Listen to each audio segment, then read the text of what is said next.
de notre premier congrès. De prime abord, le secrétaire général a circonscrit la position, les caractères intransigeants, la devise et surtout les exigences sociopolitiques face à toute éventualité pour l'UDPS en congrès extraordinaire. Sachez que toute grande décision sur l'orientation du parti requérera de vous une consultation plus large au sein du parti et un consensus. Cela favorisera la consolidation de l'unité du parti et nous évitera de frustrations inutiles. Veuillez noter que l'UDPS est un parti de l'opposition radicale qui ne fait aucune concession aux antivaleurs. Si l'UDPS est toujours critiqué comme un parti qui exploite la politique de la chaise vide, qui ne paye jamais, par contre, selon Jean-Marc Kaboun à Kaboun, la politique de la chaise occupée pour rien et ses intérêts personnels est justement celle qui a détruit ce pays. Les réalités sociopolitiques de notre pays nous ont assez souvent amenés à adopter une posture à la fois prudente et désintéressée.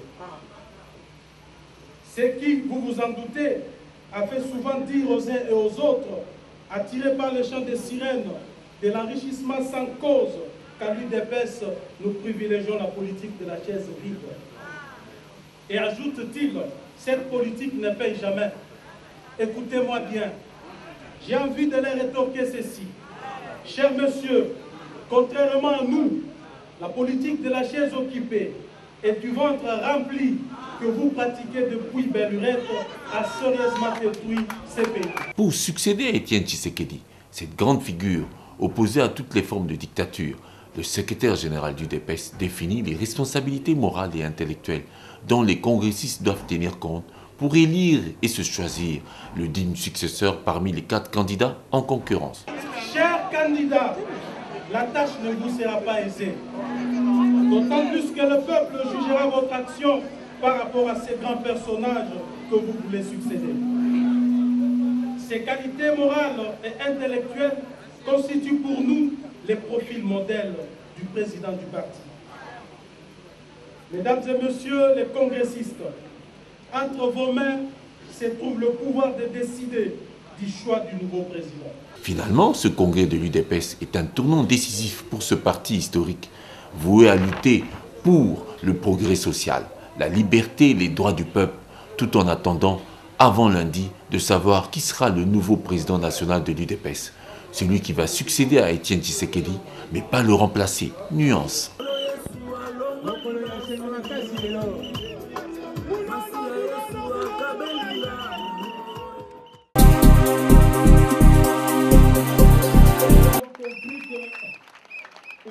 L'UDPS est et s'est confirmé depuis longtemps comme la fille aînée de l'opposition historique en RDC. La tenue du congrès extraordinaire de ce parti a attiré plusieurs invités, lesquels tour à tour ont exprimé leurs sentiments et préoccupations. Le temps, il est historique. Aujourd'hui, j'ai découvert l'homme, le secrétaire général Kaboun. Le discours qu'il a prononcé, je crois que si les congressistes de l'UDPS l'appliquent à la lettre, les A380 que nous appelons UDPS va non seulement avoir un nouveau commandant de bord, mais va atterrir à bon port. Nous sommes venus ici pour à la fois rendre hommage à un grand homme. Personne parmi nous qui a été élevé un temps soit peu, qui n'ait bénéficié de la formation du président Étienne Tshisekedi Wamuluma. Nous sommes venus ici pour dire la solidarité de l'UNC auprès de la fille aînée de l'opposition, l'UDPS. Le guide perpétuel de l'UDPS, le guide perpétuel de votre changement. Comment, me trouvant en ce lieu, ne pas m'incliner devant son œuvre, ne pas m'incliner devant sa mémoire. Mes chers amis, ce pays est béni parce qu'il a eu celui-là. Ce pays est béni aussi parce que je regarde un fait historique. Les jeunes, la relève, la détermination qui anime ces hommes et ces femmes. Je le vois, je l'entends, je le sens à travers le mot retentissant, à travers le discours d'exhortation de Jean-Marc Kaboul. Je fais une motion et j'ai dirigé la dynamique Tshisekedi président. Et j'en suis fier. J'en suis fier d'avoir amené Etienne Tshisekedi à la réussite à la présidence de la République parce qu'il a gagné l'élection de 2011.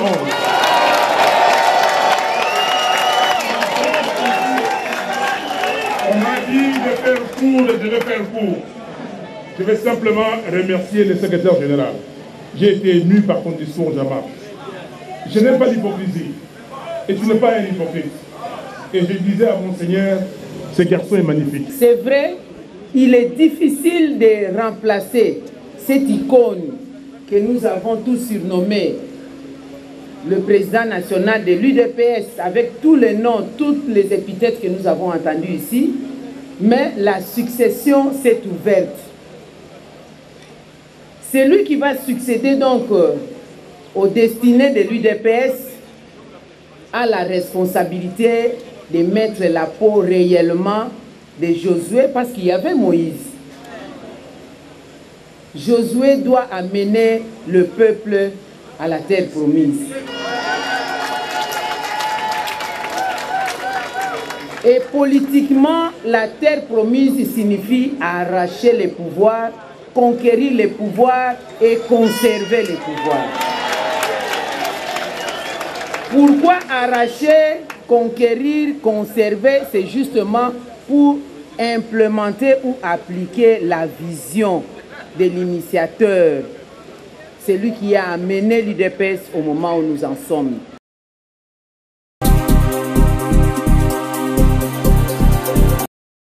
Quatre candidats sont enregistrés pour succéder à Etienne Tshisekedi Mulumba. Les électeurs constitués des congressistes issus de partout marquent déjà certains leur préférence à ce lauréat qui semble ne plus prêter au moindre doute qu'il s'agira de Félix Antoine Tshisekedi Tshilombo. Mais avant de partir, il avait déjà désigné quelqu'un qui va assumer la traversée de l'océan. On a parlé de Josué. Quand Moïse est mort, il y a eu Josué, mais Kaboul a assumé ce rôle. Et je le salue, je le félicite pour nous avoir amenés à cet endroit en ce moment où nous allons élire le successeur d'Etienne Tshisekedi, qui n'est pas le remplaçant d'Etienne Tshisekedi. Et moi, je vous donne déjà mon point de vue. Je sais que Félix Antoine Tshisekedi, c'est celui que j'ai vu grandir parce que j'étais secrétaire national des relations extérieures quand Félix Tshisekedi était président cellulaire à Leuven en Belgique. Pour ceux qui sont restés au Katanga, nous leur disons ceci. Le forum tant entendu s'est bien déroulé et nous allons de l'avant pour que dans quelques heures, nous puissions avoir le président, nous puissions élire notre président du parti. Tu as dit une chose, président, ou Robima, il y a un président pour la mission. Nos amis Balete, Mabo Opembe Félix. Très positive. Donc, vous savez que c'est un congrès d'unité qui devrait réunir tout le monde pour aller vers l'avant, vers l'unité. Donc, il y aura un candidat qui sortira pour un pouvoir fort et qui conduira l'UDPS à sa réunification encore. Pour preuve, l'agressivité et tout l'engouement dont la personne de Félix bénéficie pour sa sécurité sont davantage des signes d'autorité et de considération qui en disent long.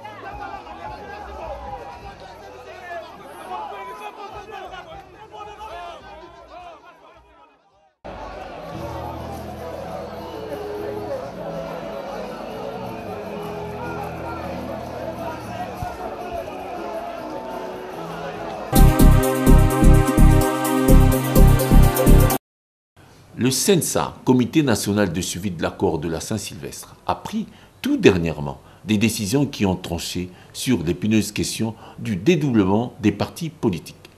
Quant au cas particulier des UDPS, les avis sont favorables. J'ai salué le courage patriotique d'Olengankoy. Il faut dire qu'en famille, ici même, il y a des enfants turbulents. Pour dire qu'en politique, ce qui compte, c'est les actes. C'est très courageux et ça a restitué l'histoire. Il n'y a que l'UDPS qui est dirigé par Marc Kabound ou Akabound que nous reconnaissons. Écoutez, les évidences ne se prouvent pas et ne se reconnaissent pas, elles se constatent. C'est bien que les amis qui sont avec le président Olengankoy de FONUS dans cette structure aient fait le même constat. J'espère que leurs alliés au pouvoir vont se rendre à la même évidence et ce sera justice. Je souhaite aussi que la même lucidité triomphe concernant les MSR et le G7 parce que nous apprenons par ailleurs que le ministère de l'Intérieur, dirigé par leurs alliés, ne reconnaît ni les MSR ni le G7. Et puisque l'histoire est têtue, puisque la vérité on ne la change pas, la vérité c'est comme le feu, plus on l'étouffe ça brûle. Aujourd'hui c'est sorti au grand jour que l'UDPS, celle léguée par Etienne Tshisekedi Mulumba, c'est l'UDPS dirigé par Jean-Marc Kabound. Il demeure cependant, selon d'autres avis, encore des évaluations à conclure. C'est une bonne chose que M. Joseph Olengankoy et sa structure puissent reconnaître ce qui est déjà vrai, qui est connu de tout le monde, que c'est l'UDPS. Les Congolais savent que c'est l'UDPS ici où nous sommes, dans le siège est ici où nous sommes, l'UDPS limité, qui poursuit le combat de Etienne Tshisekedi, ça c'est connu. Et je n'aimerais pas beaucoup plus m'attarder sur la structure CNSA, parce qu'aujourd'hui nous pensons que l'accord de la Saint-Sylvestre n'est pas encore appliqué et que cette structure, la manière, bien sûr, combien cavalières dont elle est installée, fait que nous ne puissions pas vraiment prendre très au sérieux ce qu'il pose comme acte. Toutefois, le CNSA a fourni un travail. Il faut le reconnaître.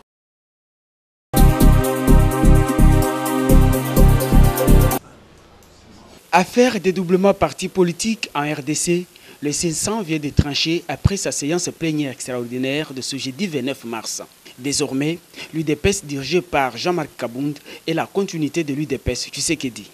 Attendu que les statuts de l'UDPS, reconnus par tous les groupes, dispose à son article 26, je cite, « En cas de décès, de démission, d'empêchement définitif, d'expiration de mandat ou d'interdiction d'exercer du président du parti, un directoire composé du président en exercice de la Convention démocratique du parti, du secrétaire général du parti et du président de la commission électorale permanente du parti assume son intérim pour un délai ne dépassant pas 30 jours au cours duquel il est tenu de convoquer une session extraordinaire du Congrès en vue de l'élection du nouveau président du parti. Les décisions pendant l'intérim doivent être prises par consensus. Fin de citation. Attendu que les 3 personnes prévues pour constituer les directoires devant succéder au président jusqu'à la tenue du congrès, seul le secrétaire général en la personne de Jean-Marc Kabound est en fonction. Considérant l'impossibilité d'avoir les 2 autres prévus pour ces directoires, le secrétaire général en fonction, seul membre statutaire du directoire présent, assure la succession du regretté président et exerce les fonctions du dit directoire.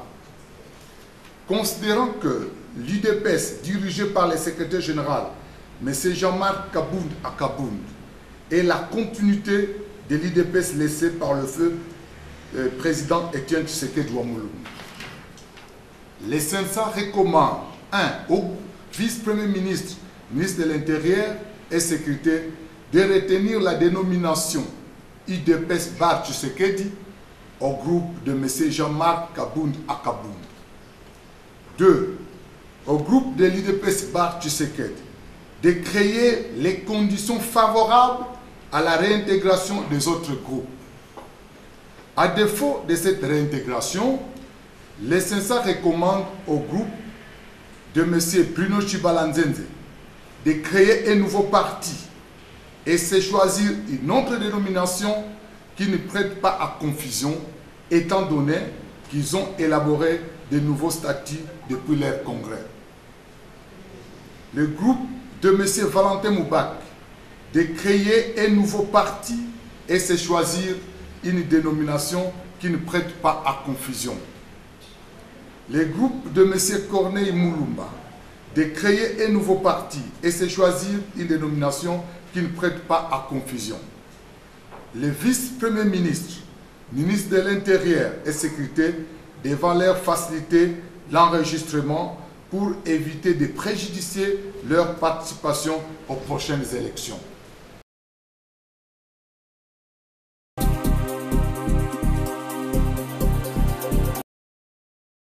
Après la décision du CENSA reconnaissant l'UDPS dirigé par Jean-Marc Kabound et recommandant les groupes Corneille Moulumba et Bruno Tshibala de créer leur nouveau parti, Corneille Moulumba n'a pas tardé de réagir. Le CENSA a pris, comment dirais-je, a fui ses responsabilités. Le CENSA a mis la tête dans le sable. Là, je vois l'Autriche. Le CENSA a piégé l'UDPS. Je m'explique. Il y a deux partis politiques portant le même nom, portant le même logo, qui s'appellent UDPS, tantôt Tshisekedi, tantôt Kibasa.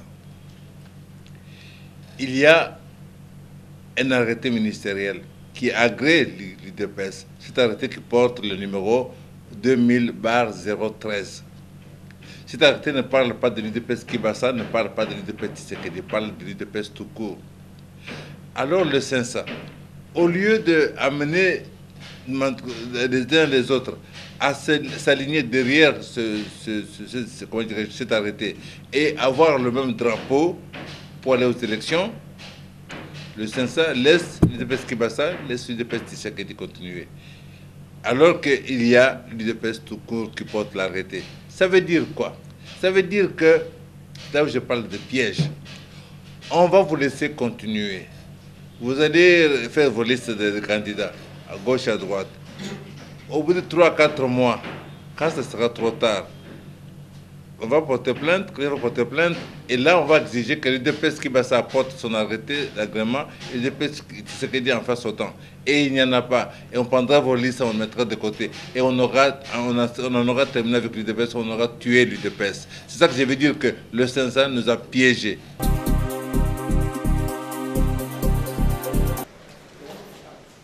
Chercher à amener tous les partis politiques aux élections sans discrimination, c'est la détermination du CENSA.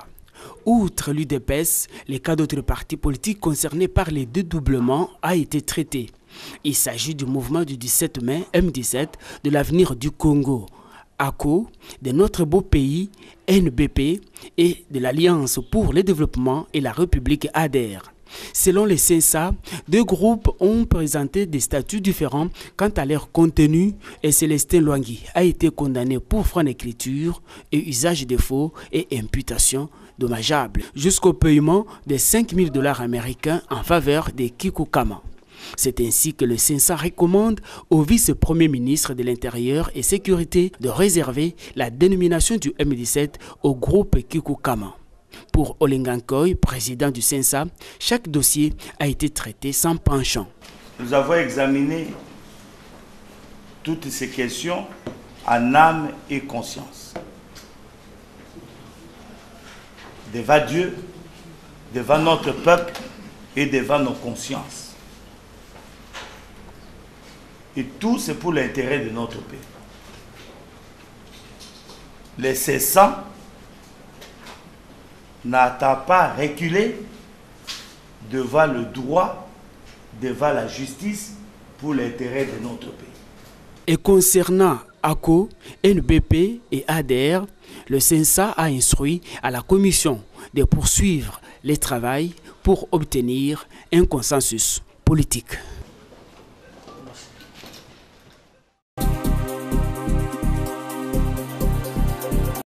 L'innovation dans la loi électorale et entrée au seuil de représentativité nationale est à la base des calculs politiques qui imposent aux acteurs et partis la nécessité de se regrouper et former des alliances.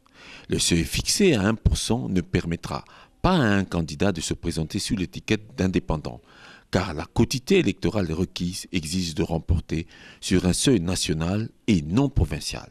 D'où il faut étendre et répandre l'influence d'un parti ou d'un candidat au niveau national en plaçant des candidatures dans toutes les circonscriptions et postes éligibles.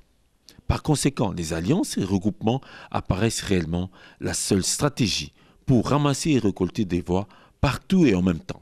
Cependant, tout le monde sait qu'aucun parti congolais n'a de couverture nationale évidente et la plupart constitués des filières tribales, familiales, personnelles et amicales ne peuvent affronter de la sorte les scrutins électoraux.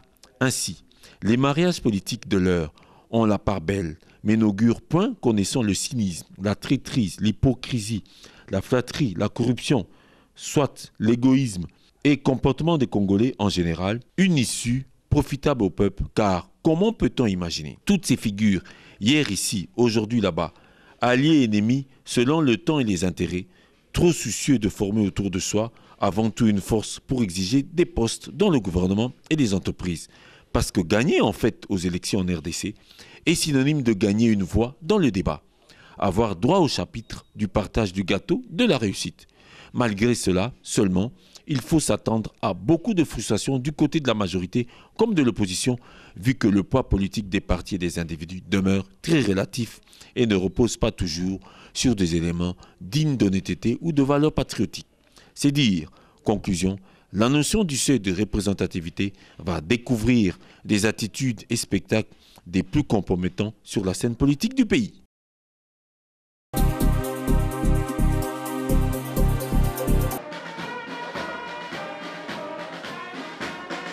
Ouverture ce vendredi 30 mars 2018 de la session ordinaire de mars à l'Assemblée provinciale de Kinshasa. Dans son mot de circonstance, le président de cette institution, l'honorable Kaspa Kintwasa Lukoki, a rappelé aux élus provinciaux les 3 fonctions principales qu'ils devraient assumer. Il a aussi recommandé à l'exécutif provincial d'appliquer les édits déjà votés, entre autres celui relatif aux nuisances sonores. C'est ici le lien indiqué pour recommander au gouvernement provincial et aux communes d'appliquer tous les édits votés par la plénière, notamment ceux portant assainissement et protection de l'environnement et nuisances sonores dans la ville de Kinshasa. Raison pour laquelle l'Assemblée provinciale va exercer son pouvoir de contrôle pour l'intérêt des populations quinoises. Kaspa Kintwasa a fait un plaidoyer sur l'état déplorable des routes de la ville-province ainsi que la situation sécuritaire. Aussi, constat amer fait, la quasi-totalité des routes à charge provinciale ou locale construites récemment sont en état de délabrement très avancé, faute techniquement d'un contrôle sérieux en matière de construction. Cela étant, la voirie de la ville de Kinshasa mérite un coup de brosse pour redorer l'image de la capitale. Au-delà des réflexions à effectuer, je recommande la mise en œuvre du programme intitulé Schéma d'orientation stratégique de l'agglomération quinoise en sigle SOSAC. Dans les 15 jours qui suivent, soit au plus tard le 15 avril prochain, les députés provinciaux devront déposer les rapports des vacances parlementaires dont les condensés constitueront des recommandations. L'honorable président a rappelé que le début de ces vacances parlementaires a été marqué par les dernières pluies diluviennes qui ont causé la mort de 44 élus quinois et l'épidémie de choléra.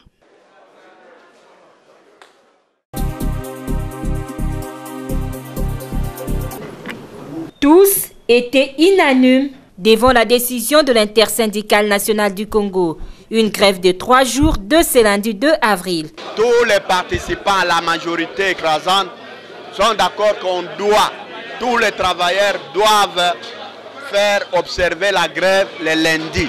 Ce syndicaliste disent avoir constaté une mauvaise foi du gouvernement en place dans l'application du SMIC. Selon Guy Coucou, son coordonnateur, l'entretien du mois de février avec le gouvernement en place n'a pas donné de bons fruits. Pour Guy Coucou, 5 $ du SMIC par jour n'est pas trop demandé. Notre SMIC, nous devons l'avoir et on doit nous le payer, c'est notre droit. Nous ne demandons pas trop au gouvernement, nous demandons ce qui est légal et qu'en tant qu'intersyndical national, nous demandons à tous les travailleurs à travers la République d'observer les 3 jours de grève le lundi, mardi et mercredi pour protester contre l'attitude de notre gouvernement qui ne fait pas attention à la vie sociale de la masse travailleure en République démocratique du Congo. Après les 3 jours de grève, ce syndicaliste promet d'agir autrement au cas où le gouvernement ne trouve pas une solution.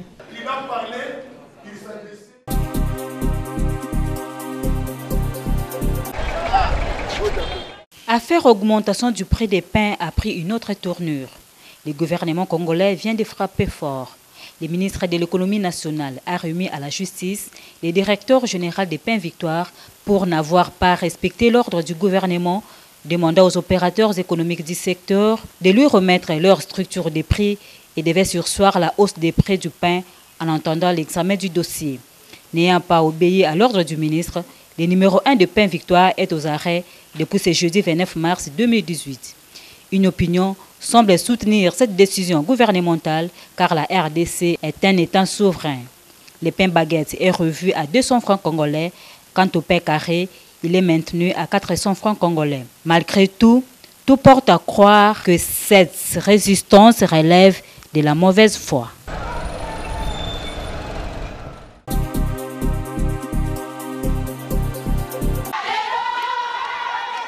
La célébration de la journée internationale dédiée à la femme aura laissé des empreintes indélébiles dans la province du Sankourou, précisément à Lodja, grâce à la volonté manifeste d'un notable fils du coin, Jean-Charles Okotolo Lakombe, qui avait pris, lors de son dernier passage à Lodja, l'engagement devant des milliers de femmes à tout mettre en œuvre pour que les femmes de Lodja célèbrent avec faste ses commémorations 2018. Homme de parole, Jean-Charles Okotolo Lakombe avait délégué en urgence à Lodja bébé Okoto pour superviser le grand défilé sous l'œil vigilant de Gégé Longondo. Mois de la femme 2018 qui restera gravé pour toujours dans la mémoire collective de ces femmes maraîchères, couturières et commerçantes qui ont pris d'assaut le stade Lumumba plein à craquer pour un défilé mémorable. Un stade qui a refusé du monde. Toutes ont dit merci à l'ambassadeur extraordinaire et plénipotentiaire Jean-Charles Okotolo Lakombe pour les moyens mis à leur disposition pour que cette fête soit réellement une fête dédiée à la femme. Cette célébration était une occasion de valoriser le métier de femme dans le Sankourou et à Lodja. Se fondant sur les thèmes de l'année investir dans la force productrice de la femme, la représentante de Jean-Charles Okotolo Lakombe a salué la maturité des femmes du Sankourou qui ont pris l'engagement de travailler dur pour le développement de leur coin. Au nom de l'ambassadeur Okoto, Gégé Longondo a remis des vareuses et autres présents pour les inciter à beaucoup plus travailler. Le clou de la manifestation a été ce match de football sanctionné par une enveloppe consistante remis par Jean-Charles Okotolo Lakombe à toutes ces femmes pour les encourager à toujours se prendre en charge.